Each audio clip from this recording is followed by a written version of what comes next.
గారితో యాక్చువల్గా మేము ఫిలిం ఫీల్డ్ 75లో మేము థియేటర్ కట్టినప్పటి నుంచి ఎంతో అంటే కొంత పరిచయం ఉంది. తర్వాత 90sలో కొద్దిగా ఎక్కువ పరిచయం అయింది. ఎందుకంటే నేను సిటీలో థియేటర్లు డిస్ట్రిబ్యూషన్ నెట్వర్క్ వారికి ఉండే, నా దగ్గర థియేటర్ కంట్రోల్ చేసేవాడిని. అప్పటి నుంచి వారి పరిచయం ఉంది. వారు గొప్ప వ్యక్తి.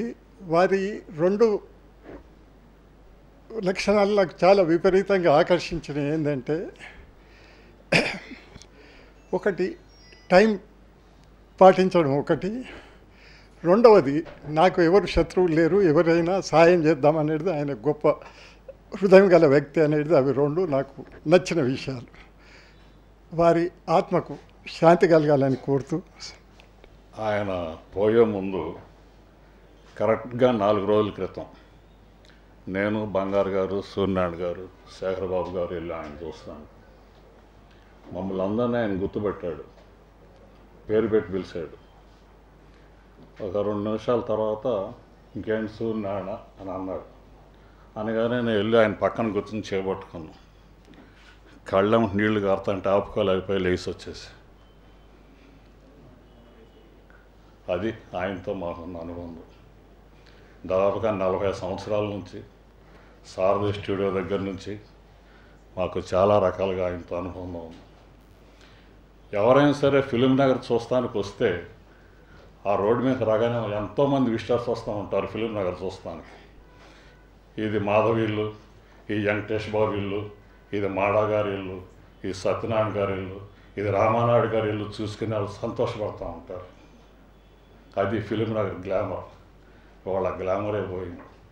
ముందు తరాలు కూడా ఎవరు పుడ్చలేరేమో అన్నంత కన్ఫ్యూజన్ ఉందండి. ఎందుకంటే అటువంటి మహోన్నత వ్యక్తి ఇంకొకళ్ళు ఉండకపోవచ్చేమో.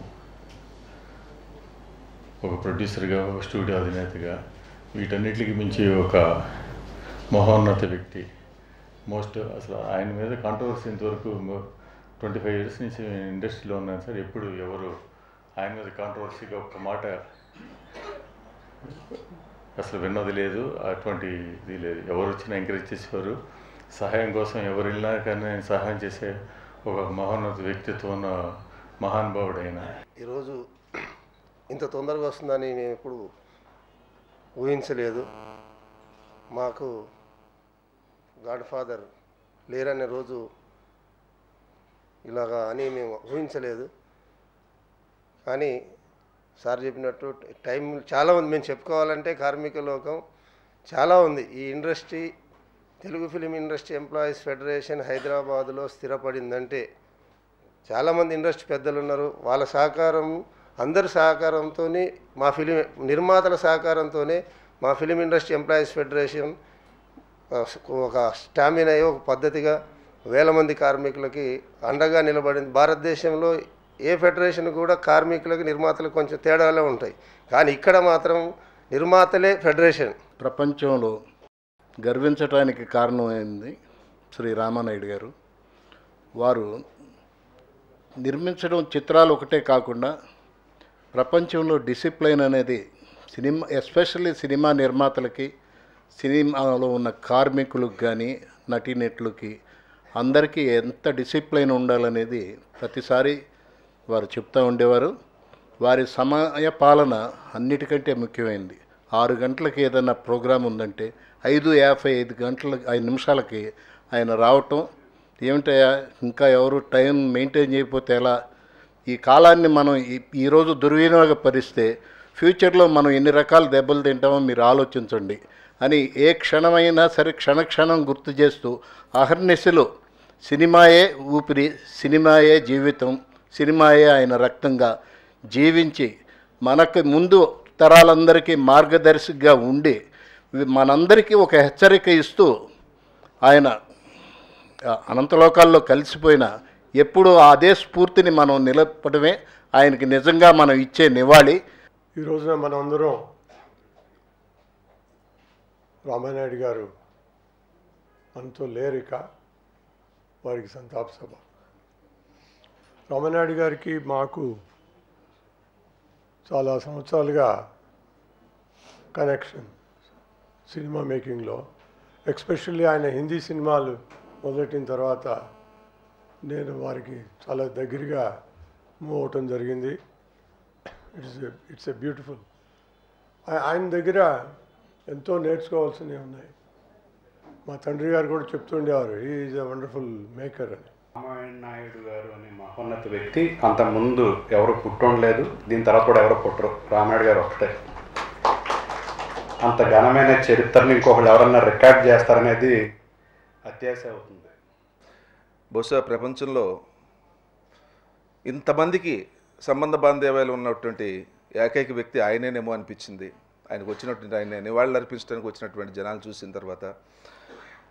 ఇందాక గోపాలకృష్ణ గారు చెప్పినప్పుడు నేను ఎప్పుడు చెప్తూ ఉంటాను, నిర్మాతకి నిర్వచనం ఎవరు అంటే రామానాయుడు గారని. అపార్ట్ ఫ్రమ్ దట్ గొప్ప మానవతావాది అయిన చాలామంది చెప్పారు వారి ఎక్స్పీరియన్స్ అంతా కూడా. ఎక్కువగా మాట్లాడకుండా ఒకటి మాత్రం యథార్థం, అది ఏంటంటే సచిన్ టెండూల్కర్ రికార్డ్స్ ఎవరు బద్దలు కొట్టలేరు. అలాగే రాబోయే కాలంలో ఎన్ని వందల సంవత్సరాలైనా కూడా ఈ రామానాయుడు గారి రికార్డ్ ఏదైతే ఉందో నోబడీ కెన్ చేంజ్ ఇట్. ఆ లోటు అనేది అందరికీ తెలుసున్నదే. నాకు వ్యక్తిగతంగా నేను వచ్చిన ఇండస్ట్రీకి వచ్చిన తర్వాత ఒకే సంస్థలో వారి సిస్టర్ కన్సర్న్స్ కానీ ఆయన సంస్థలు కానీ ఎక్కువ సినిమాలు చేసింది సురేష్ ప్రొడక్షన్స్. 8 చిత్రాల వరకు నటించాను. ఆ మహానుభావుడికి వారి ఆత్మ శాంతించాలని వారి కుటుంబానికి కూడా ప్రగాఢ సానుభూతి తెలియజేసుకుంటున్నాను. Thank you very much. Ramanaidu గారు ఆయన గురించి చెప్పే అంత వయస్సు కానీ అంత ధైర్యం కానీ మాకు లేదు. కానీ ఆయన ఎప్పుడు చూస్తూ ఉన్నాం.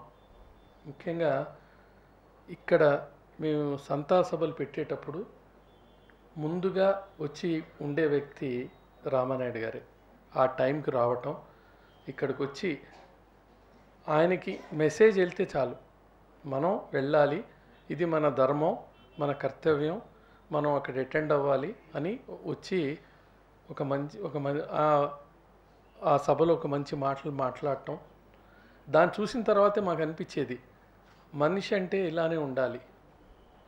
అంటే ఆయన 149 సినిమాలు చేసినా ఏ రోజు మళ్ళా ఒక కొత్త సినిమా ఎలా తయారు చేయాలి అదే దాని మీదే దాసే ఉండేది.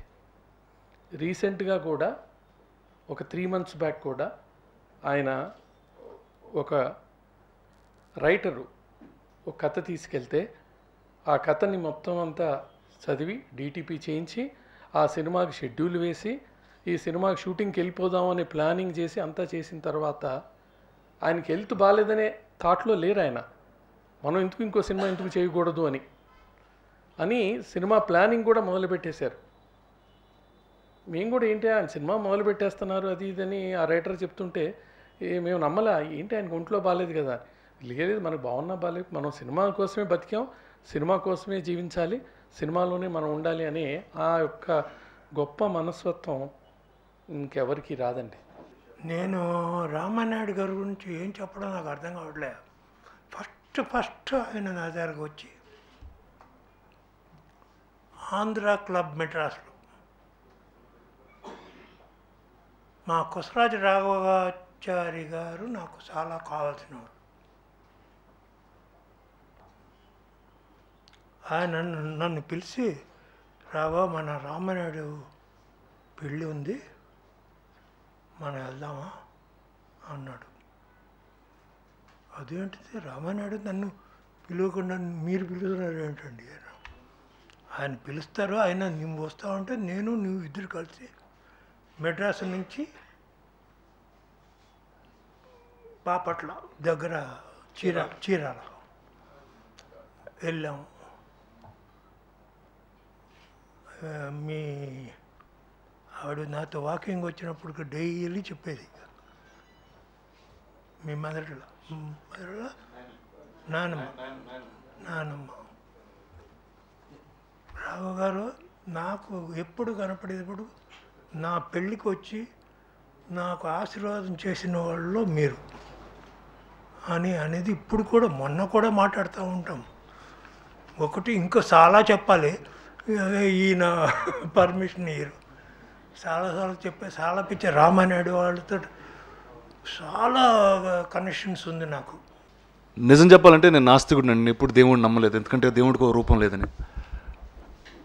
కానీ ఈరోజు అర్థమైంది ఎందుకంటే నాకు దేవుడు అంటే ఇలానే ఉంటారని నాకు ఇప్పుడు అర్థమవుతుంది.